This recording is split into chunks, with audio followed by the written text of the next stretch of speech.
In the heart of Congress, Jasmine Crockett takes aim at Barron Trump, exposing his shadow deal to push the Emergency Governance Act.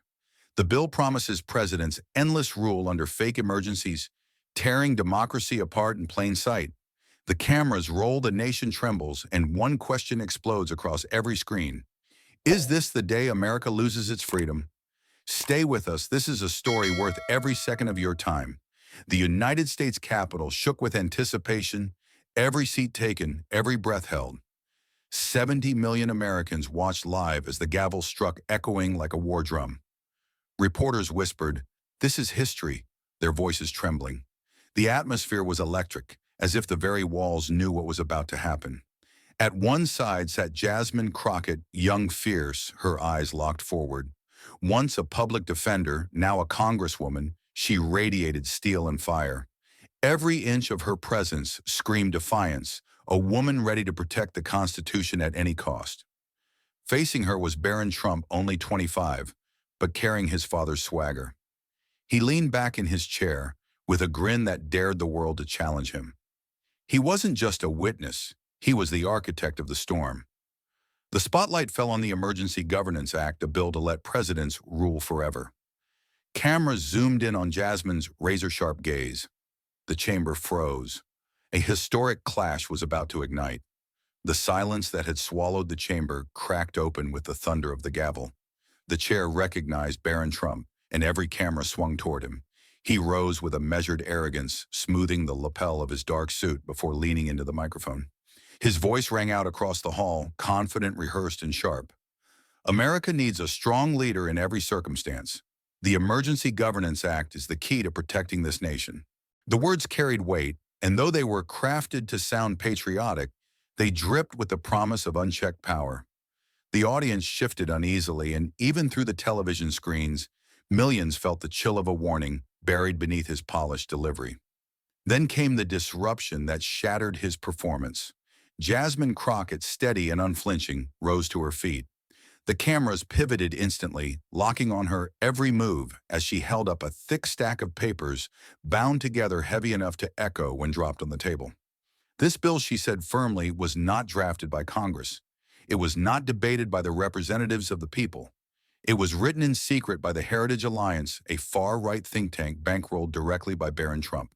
The charge detonated like dynamite, and gas filled the room.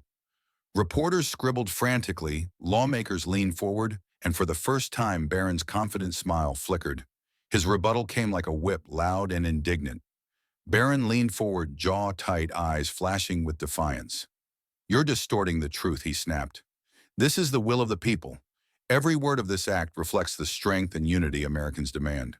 His voice rose with every phrase, his hands slamming against the polished wood table as if force could replace legitimacy. The chamber vibrated with the clash of ego and authority, the lines between law and ambition drawn sharper by the second.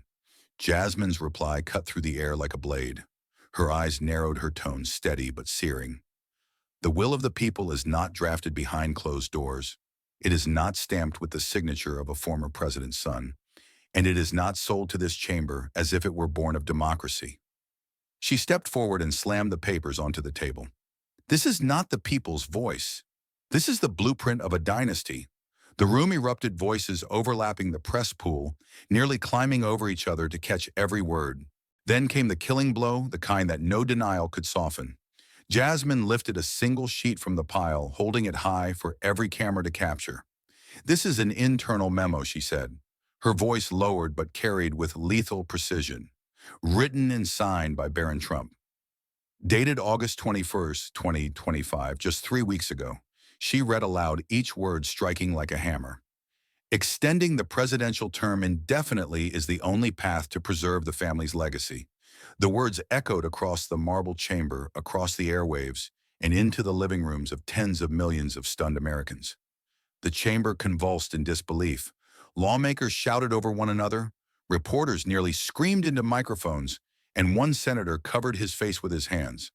Cries of "impossible" and "this cannot be real" filled the air, a chorus of outrage that could not drown out the hard evidence in Jasmine's hand.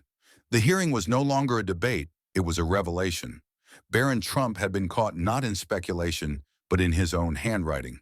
And yet, when the noise finally subsided, Barron lifted his chin.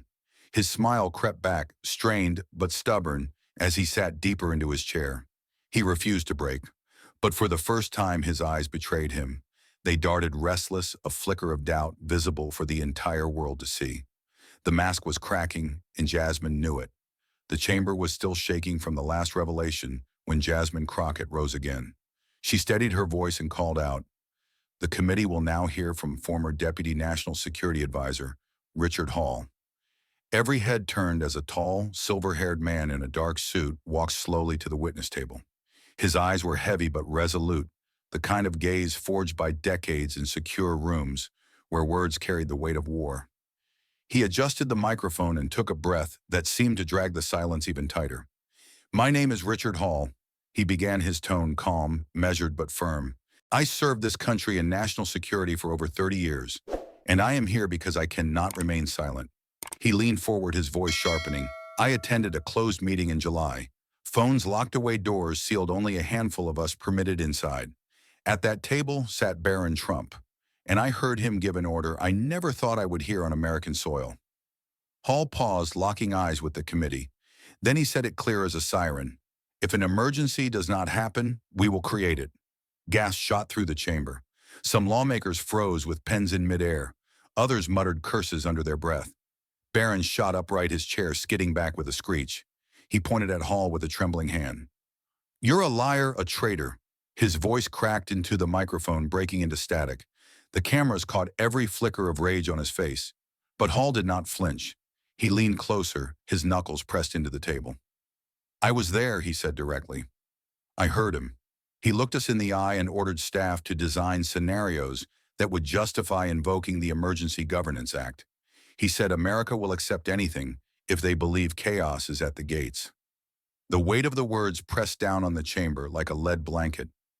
Jasmine's voice cut through the uproar. "Enough. This is not betrayal. This is truth.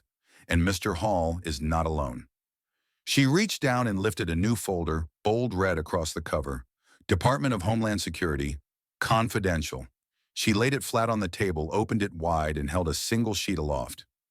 "This is an internal DHS memo dated August 28, 2025. It details a 5-phase plan to fabricate a crisis."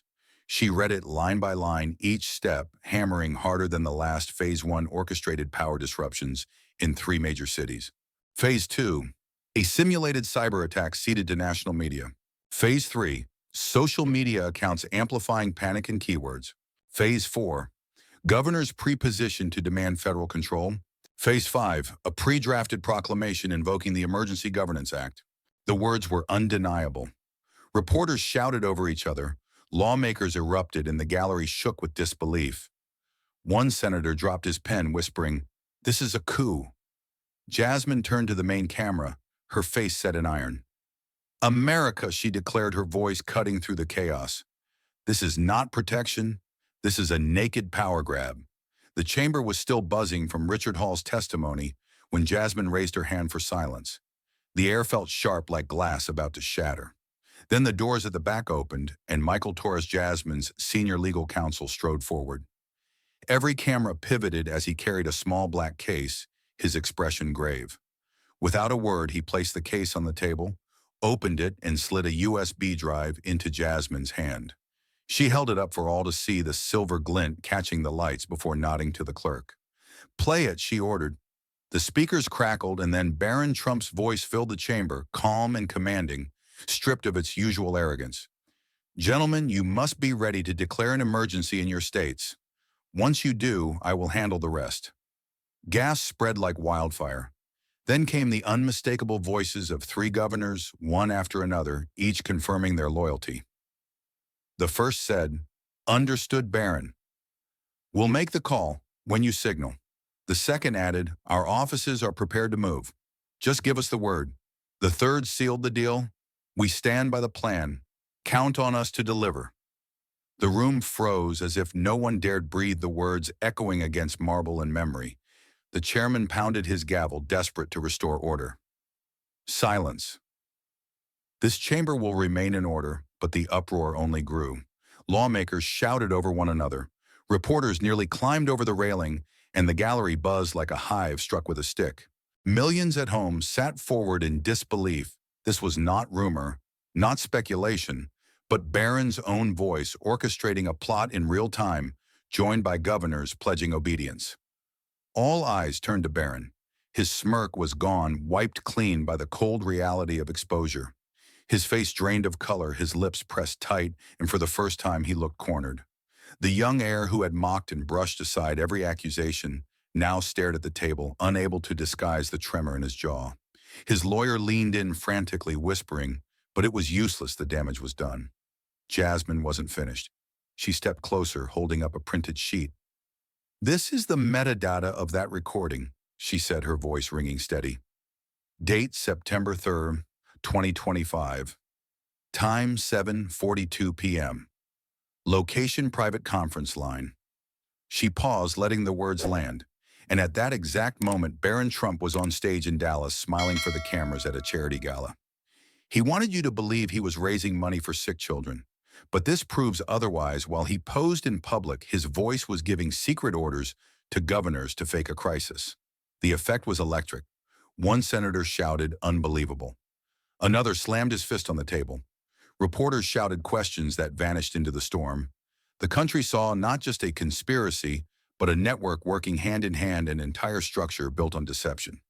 The hearing chamber itself seemed to tilt under the weight of the revelation. Jasmine turned slowly, eyes locking on Barron, and the cameras followed. Her voice was quiet but cutting, meant for every viewer across America. "Mr. Trump," she asked, her gaze, "like steel, do you deny this is your voice?" The words lingered in the air, a cliffhanger hanging over the nation, as Barron's silence spoke louder than any answer. The chamber still trembled from the recording when Barron finally snapped back. His voice thundered through the microphone, laced with fury. "That USB is fake. A fabrication. Nothing more than a political trick." He slammed his palm on the table, his face reddening as cameras zoomed in. "I will not sit here and let deep fakes dictate the future of this nation." The words echoed, but his denial felt brittle, desperate.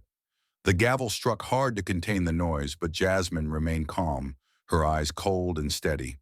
With a subtle motion of her hand, she signaled to her aide. Michael Torres returned to the floor this time, carrying a thick black folder stamped confidential. He slid it before Jasmine, and she opened it slowly, deliberately, letting the suspense coil tighter. "Since Mr. Trump claims fabrication," she said, her tone sharp as glass, "let's move to something no one can dismiss." She lifted a set of stapled pages and held them high so every camera could capture it. "This is a contract signed by Barron Trump with Sentinel Security International, dated July 2nd, 2025. Total value $850 million. The words detonated like a bomb. Gas filled the chamber, senators craned their necks, reporters nearly fell out of their seats. Her voice carried over the chaos. "The terms are explicit. Sentinel Security International agreed to deploy an armed force in the event of a national emergency. Their task was not to defend the people of the United States. Their task was to protect Barron Trump's hold on the presidency." She dropped the folder onto the table with a thud, the sound cutting through the storm. "This isn't patriotism. This isn't leadership. This is the purchase of a private army." The gallery erupted, people shouting, some in disbelief, others in outrage. Barron's eyes widened, the mask of arrogance cracking further with every second. He leaned toward his lawyer, whispering frantically, but it was clear he had not expected this. Jasmine seized the moment. She pointed directly at him, her words slicing through the noise. "You were not content with faking a crisis. You prepared a military force to keep yourself in power. Mr. Trump, you were building a throne, not a government." Her voice rose with conviction, each word calibrated for history. "You did not just plan to create an emergency, you planned to make yourself untouchable." A hush fell as a new figure approached the witness stand, Dr. Elaine Porter, a forensic legal analyst. She adjusted her glasses and held up the contract for the committee. "I have examined this document," she said firmly. "The signature belongs to Barron Trump. The seal is authentic. And here," she tapped the page, "are the wire transfers from his personal trust, matching the contract's schedule of payment." She handed copies to the chairman, who looked pale as he scanned the figures. The reaction was volcanic. One senator shouted, This is a coup, while another slammed his fist so hard the desk rattled. News networks cut away from regular programming, plastering headlines in red private army deal exposed. Viewers across America saw not just ambition, but conspiracy. Barron Trump had been caught buying muscle for a power grab. The chairman hammered his gavel again, this time trembling. The committee will recess for 15 minutes.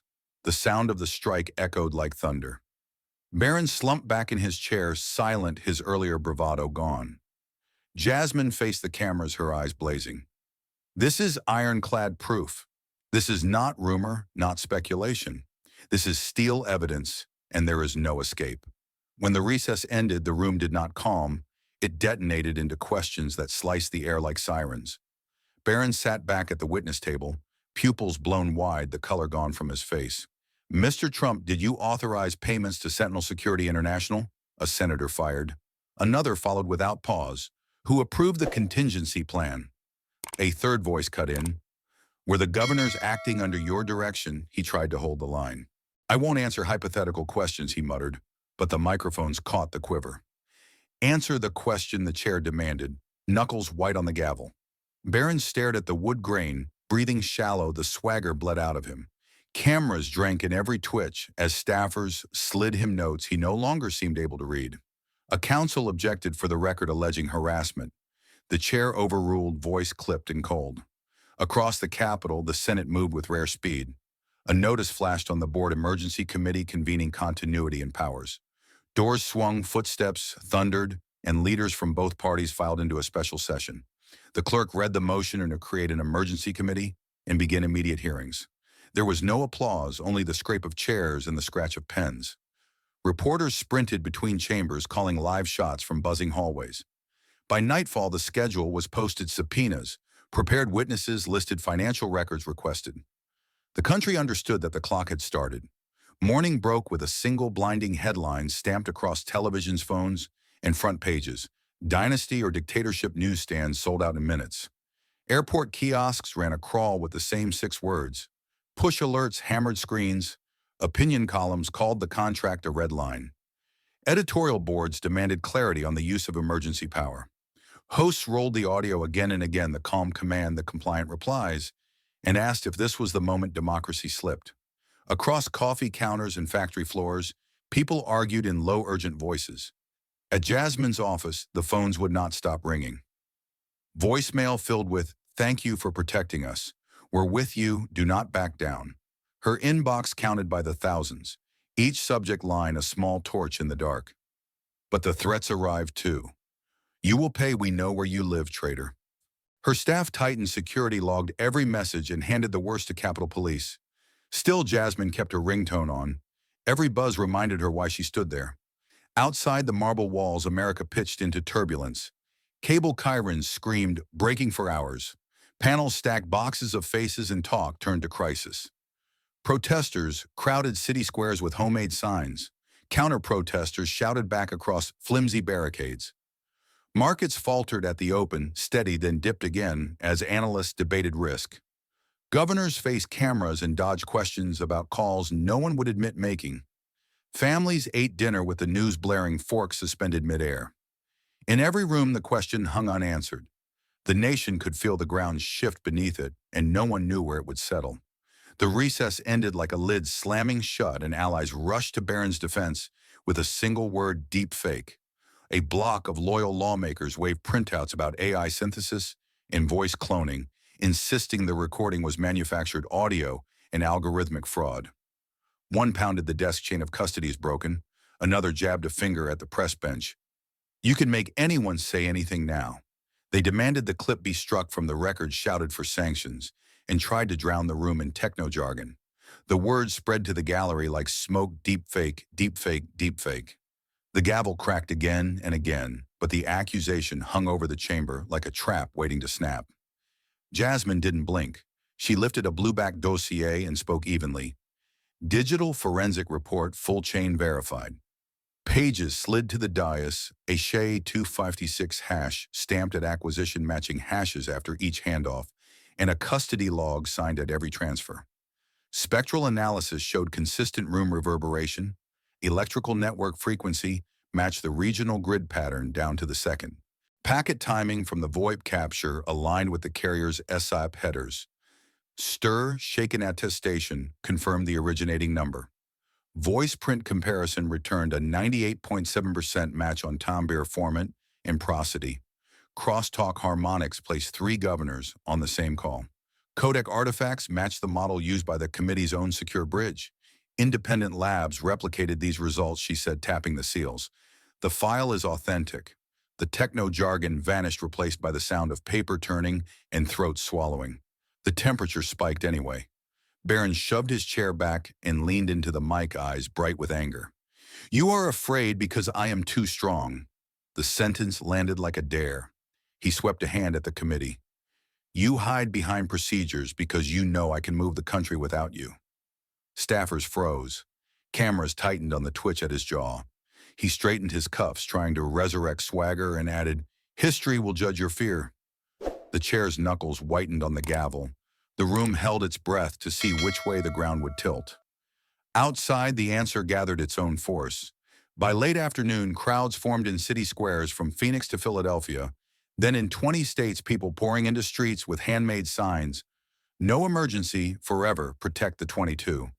No private armies." In Atlanta, retirees linked arms at the courthouse steps. In Milwaukee, veterans stood at attention with folded flags. In Austin, teachers read the Constitution aloud through a portable speaker. Chants rolled like thunder between glass towers and old brick. Not a dynasty, not a dictatorship. Traffic stalled, sirens threaded the noise, and drone shots painted ribbons of bodies on the evening news. The country was no longer just watching.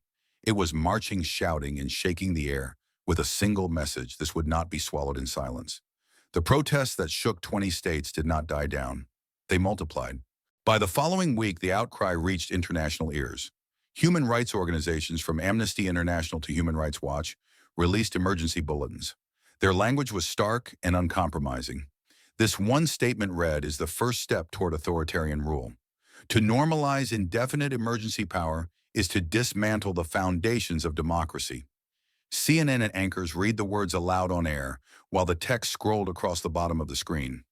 Editorials in the Washington Post and New York Times warned that history was repeating itself, citing coups in Eastern Europe and juntas in South America. The fear was not abstract anymore. It was a headline. Momentum built as former presidents stepped out of retirement silence. Barack Obama spoke first, his voice steady, but charged with alarm. "We've seen in other countries what happens when leaders try to bend the rules to serve themselves. America cannot and must not walk that path." George W. Bush followed within hours, releasing a video statement from Texas. "My father fought a war to defend democracy. My generation governed to preserve it. We cannot allow our Constitution to become a bargaining chip for personal power." Networks cut to split-screen coverage of both men, and hashtags like ex-presidents unite surge on Twitter. Their joint condemnation was unprecedented, and it sent a signal this was not partisan anymore. It was existential. From that urgency grew a grassroots movement almost overnight. Activists, students, retirees, and workers rallied under a single name: Protect the 22. The number was a reference to the 22nd Amendment, the safeguard limiting presidents to 2 terms. Flyers, banners, and T-shirts carried the slogan, "Protect the 22. No president for life." On college campuses, young organizers staged sit-ins. In small towns, volunteers set up booths to distribute pocket constitutions. Marches swept through Washington, Boston, and Los Angeles, with crowds chanting, "2 terms no more, and the seat belongs to the people." Local TV ran footage of elderly veterans locking arms with high school students, bridging generations under the same cause. Jasmine Crockett, who had been vilified by Barron's allies for months, was suddenly lifted to a new plane of recognition. Media outlets called her the shield of democracy. Protesters carried posters with her face superimposed over a rising sun. Her words, "This is not protection. This is a naked power grab," painted in bold letters underneath. She gave nightly interviews, never raising her voice but cutting through noise with plain truth. "This is not about me," she told NBC. "It's about the promise we made as a country that no one man and no one family rules forever." Even skeptics admitted her calm under fire had become a rallying force. She was not just a congresswoman anymore. She was the face of resistance. Networks amplified that resistance by focusing on the people themselves. ABC ran a segment titled Voices from the Heartland, featuring interviews with ordinary Americans. One camera crew caught a retired sergeant, his uniform jacket buttoned to the top, standing outside the Oklahoma State Capitol. "I fought overseas against dictators," he said into the mic. "I buried friends who died fighting dictators. I will not let dictatorship grow in my backyard." His words crackled through living rooms, raw and unpolished, more powerful than any politician's speech. Another interview came from a small classroom in Pennsylvania. A middle-aged teacher, chalk dust still on her hands, spoke with a tremor in her voice. "Every day I teach my students about the Constitution," she said. "I teach them why term limits exist, why freedom matters. And now I have to tell them that those rules are under attack. It feels like the lesson is being ripped out of the book while I'm holding it." Viewers flooded social media with messages of support. "This is the America I believe in," one post read, "not Barron's throne." The backlash resonated most deeply with older Americans, the generation that had lived through Watergate. Talk radio lit up with callers comparing Barron Trump to Richard Nixon, not just for corruption, but for contempt of limits. "This is worse than Watergate," one caller said. "Nixon wanted to win elections. Barron wants to erase them." Editorial cartoons showed Barron hunched like Nixon's sweat pouring down his face, but with a crown dangling above his head instead of resignation papers. Newspaper letters to the editor ran long and emotional, signed by names that had marched against Vietnam, voted during the Civil Rights era, and remembered the Cold War. For them, the phrase "no term limits" was not theory, it was betrayal. The echo chamber of fear crystallized into a single haunting question. On Facebook, Twitter, cable chyrons, and town halls, it repeated like a drumbeat. If Barron succeeds, is America still America? The question carried no easy answer. Families argued over dinner tables, congregations debated it in church basements, students whispered it in dorm hallways. It became the frame for every broadcast, the headline under every op-ed, the whisper that refused to die down. The nation had been forced into a collective thought experiment that felt less like theory and more like prophecy.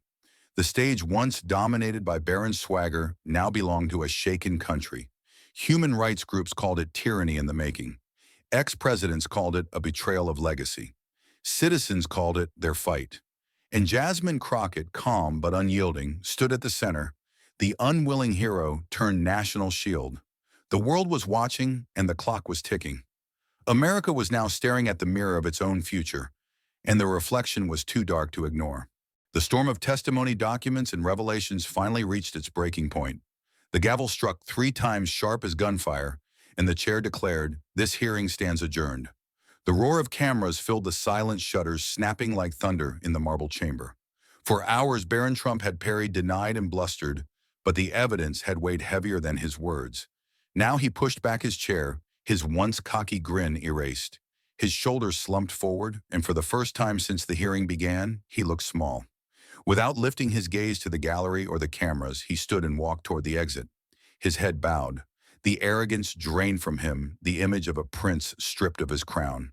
The nation saw not the conqueror he promised to be, but a man fleeing the wreckage of his own ambition. As the door closed behind him, Jasmine Crockett remained at the center of the storm. The cameras swung to her, and the chamber quieted again. She stood tall, her voice steady but charged with fire. Words can lie. Laws can be twisted. But the Constitution does not belong to one family. It belongs to the people. Her words cut through the marble air, the kind of line that would not fade with the news cycle. She paused just long enough for the gravity to settle her hand, resting on the thick document before her. Then she spoke again, slower, heavier. "If the people fall asleep, dictatorship will rise right here on American soil." Every syllable carried like a warning bell, echoing off walls that had witnessed 2 centuries of democracy under siege and survival. The impact was instant. Senators who had once whispered now sat frozen, staring down at their papers as if the ink itself had betrayed them. Journalists typed furiously, the quote already on its way to become a banner headline. The gallery erupted into applause that shook the rafters, forcing the chair to bang the gavel again and again. though even he seemed reluctant to quiet the moment. On television, anchors leaned forward in hushed tones, telling viewers, "We may have just heard the line that defines this generation." Within hours, the ripple turned into a wave. News outlets replayed Jasmine's closing words on a loop, the video clips spreading across every platform. By midnight, the recording had already reached tens of millions of viewers, and within 48 hours, the count soared past 120 million. Analysts compared it to the Army McCarthy hearings, to Watergate, to moments where a single voice turned the tide of history. Ordinary Americans clipped the quote into short videos, posters and speeches adding captions like "This is our fight" and "No throne in America." In the streets, protesters raised banners with Jasmine's words painted in black across white canvas. "Words can lie. Laws can be twisted, but the Constitution belongs to the people." Young students shouted the line like a chant. Veterans carried signs with the second phrase, "If the people fall asleep, dictatorship will rise." Her warning became both slogan and prayer, spoken across campuses, factories, and church steps. The symbolism grew stronger still. Editorial cartoons depicted Barron slumped in his chair, the contract in tatters, while Jasmine stood holding a shield shaped like the Constitution. Late-night hosts opened their monologues with her, quote, their audiences roaring with applause. Even those who disagreed with her politics admitted the power of the moment. It was less about party than survival. The scene was replayed across the world, foreign broadcasters framing it as America's reckoning with its own fragility. The hearing room's final image sealed the drama. As Jasmine's words echoed into silence, the cameras pulled back. The crowd was on its feet, a thunder of clapping shaking the floor. The gavel struck again, but this time it blended with the ovation. And then the lens caught the last frame, the American flag above the chamber, rippling gently as if alive. The sound of applause carried over it, joined by the solemn voice of the anchor. The presidency may hold power, but no one may keep it forever. The broadcast faded to black, but the message burned into the minds of millions. For a nation already raw with division and fear, Jasmine's words drew a line in stone. The hearing had ended, but its echo filled homes, streets, and hearts. Democracy had been tested on live television, and for one night, America remembered that vigilance was its only shield. Thank you for watching until this moment, and for standing with us on this journey for justice. Your support means everything. Like, subscribe, and turn on notifications so you never miss what's next. And we'd love to hear your thoughts. Leave a comment below and let us know what moved you most in this story. Together, our voices make a difference.